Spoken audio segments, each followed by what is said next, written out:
नमस्कार मंडळी. 2 मार्च 2026 रोजी आहे होलिका प्रदीपन म्हणजेच हुताशनी पौर्णिमा.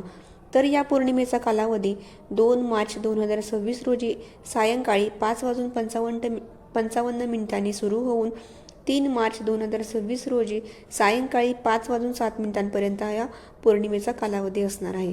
परंतु 3 तारखेलाच खग्रास चंद्रग्रहण सुद्धा असल्याने होलिका प्रदीपन नक्की कधी होणार, 2 तारखेला किंवा 3 तारखेला, तर आपल्या आपल्या ठिकाणी 2 किंवा 3 तारखेला जेव्हा जेव्हा होलिका दहन केले जाणार आहे, तर त्या होलिका दहनाच्या दिवशी आपल्याला विशेष करून विशेष नियम पाळायचे आहेत. आणि हे विशेष नियम पाळल्याने आपल्या जीवनातील जी नकारात्मकता आहे ती दूर होणार आहे.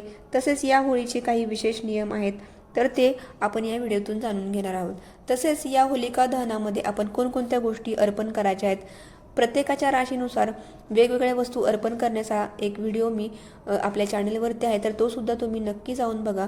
तर आता या व्हिडिओमध्ये आपण या होलिका दहनाचे काही विशेष नियम पाहणार आहोत, किंवा त्या होलिकेला किती प्रदक्षिणा घालाव्यात, किंवा या राखेचा कसा उपयोग करावा, किंवा त्याच्यामध्ये अजून कोणकोणत्या गोष्टी आहेत त्या अर्पण केल्याने आपल्या जीवनातील जे दुःख आहेत तर ते दुःख नष्ट होऊन आपल्या जीवनामध्ये सुख, शांती आणि आनंद, समृद्धी आपल्या जीवनामध्ये येणार आहे. तर हे जाणून घेणार आहोत. तर त्यासाठी व्हिडिओ शेवटपर्यंत नक्की बघा आणि चॅनलला सबस्क्राईबसुद्धा नक्की करा.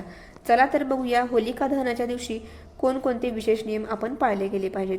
जेव्हा होलिका दहन होतं तेव्हा आपण त्याची पूजा करतो, आणि ही होलिका दहन झाल्यावरती या होलिका दहनाला आपण किमान 3 किंवा 7 प्रदक्षिणा नक्की घालायला पाहिजेत. तर हा 3 किंवा 7 प्रदक्षिणा अतिशय शुभ अशा मानल्या गेलेल्या आहेत. तर हा अतिशय महत्त्वाचा असा नियम आहे. तर नक्कीच आपण 3 किंवा 7 प्रदक्षिणा या होलिकेला घातल्या पाहिजेत. दुसरा असा नियम किंवा आपण याला उपयोग असा किंवा उपाय असं मानू शकतो. तर हे होलिका दहन संपन्न झाल्यानंतर याची जी राख आहे, तर ही राख आहे ती आपल्या घरी दुसऱ्या दिवशी सकाळी घेऊन यायचं आहे, आणि आपल्या घरात जेवढ्या व्यक्ती असतील तर तेवढ्या सगळ्यांना ही राख कपाळाला लावायची आहे.